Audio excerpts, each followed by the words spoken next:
আজকে বহুদিন পর ক্লাস 7 বা সপ্তম শ্রেণীর ক্লাস নিতে এলাম, তাই তো? তো তোমরা ওকে দেখে হয়তো ভাবছো যে ও কে। দেখো, ও তোমাদের মতোই ক্লাস 7-এর এক ছাত্র, নবদীপ। ঠিক আছে? তো আজকের ক্লাস কিন্তু আমি নিচ্ছি না, ওকে? আজকে তোমাদেরকে কিছু পড়ানোর চেষ্টা করবে এই নবদীপ। তোমরা শুরু থেকে শেষ পর্যন্ত মন দিয়ে দেখো ও কি পড়ানোর চেষ্টা করছে, ঠিক আছে? আর তোমাদের আরেকটা কথা জানিয়ে রাখি, আমার জন্য কিন্তু আমি কোনোদিন ক্লাসে বলিনি যে শেয়ার করো, কমেন্ট করো, লাইক করো আমার ক্লাসটিকে। আমার ক্লাসের জন্য আমি কোনোদিন বলি না। আজকে এই নবদীপের জন্য তোমরা অবশ্যই কমেন্ট করবে, কমেন্ট করে তোমরা জানাবে ওর ক্লাস তোমাদের কেমন লাগলো। ঠিক আছে? তাহলে এবার তুমি শুরু করো। আজকের ক্লাসে আমরা চীনের ইয়াংসি নদীর অববাহিকা সম্পর্কে জানব। ইয়াংসি নদী হলো এশিয়ার দীর্ঘতম নদী, যার দৈর্ঘ্য 6300 কিলোমিটার। তাহলে এখান থেকে একটি প্রশ্ন হতে পারে যে এশিয়ার দীর্ঘতম নদীর নাম কি? তো উত্তর হবে ইয়াংসি নদী।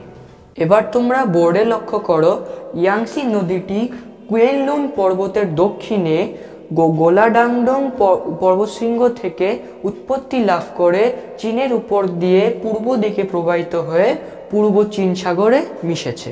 এবার দেখো, আমরা ইয়াংসি নদীর ওপর দুটি স্থান চিহ্নিত করলাম। মনে করো এই স্থানটি হলো ইচাং এবং এই স্থানটি হলো হুনান। এবার ইয়াংসি নদীর এই পুরো অববাহিকাকে তিনটি ভাগে ভাগ করা হয়।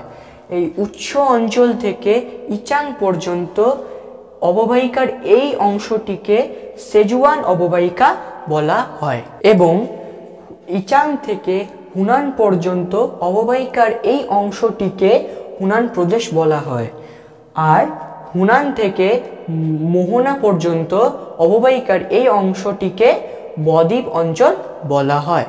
এবার ইয়াংসি নদীর এই উৎস অঞ্চল থেকে ইচাং পর্যন্ত এই অংশে চারটি উপনদী, যেমন জিনসা, ইয়ালং, দাদু এবং জাইলিং, এই চারটি নদী এসে মিলিত হয়েছে।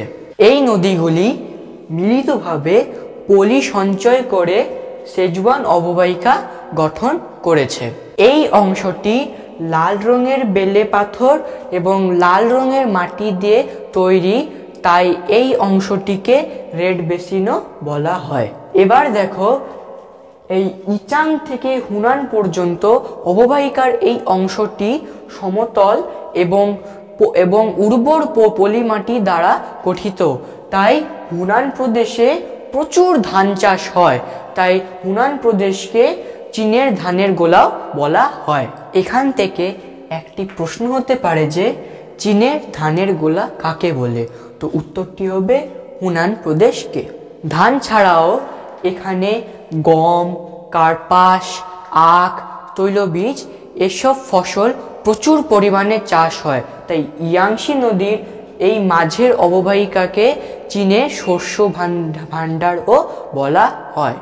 এবার দেখো, এই হুনান থেকে মোহনা পর্যন্ত এই অঞ্চলটিকে বদ্বীপ অঞ্চল বলা হয়। এই অঞ্চলে খাল, জলাভূমি এবং সমুদ্র ভরাট করে নতুন নতুন জমি তৈরি করা হয়। তাই এই অঞ্চলটিকে চীনের হল্যান্ড বা এশিয়ার হল্যান্ড বলা হয়। এই বদ্বীপ অঞ্চলে অবস্থিত সাংহাই হলো চীনের বৃহত্তম শহর, শিল্পকেন্দ্র এবং শ্রেষ্ঠ বন্দর। এই সাংহাই কার্পাস বয়ন শিল্পে খুবই উন্নত, তাই একে চীনের ম্যানচেস্টারও বলা হয়। তাহলে এখান থেকে একটি প্রশ্ন হতে পারে যে চীনের ম্যানচেস্টার কাকে বলে? তো উত্তরটি হবে সাংহাইকে। তাহলে আজকের ক্লাস আমি এখানেই শেষ করছি। তোমাদের কেমন লাগলো তা জানাবে।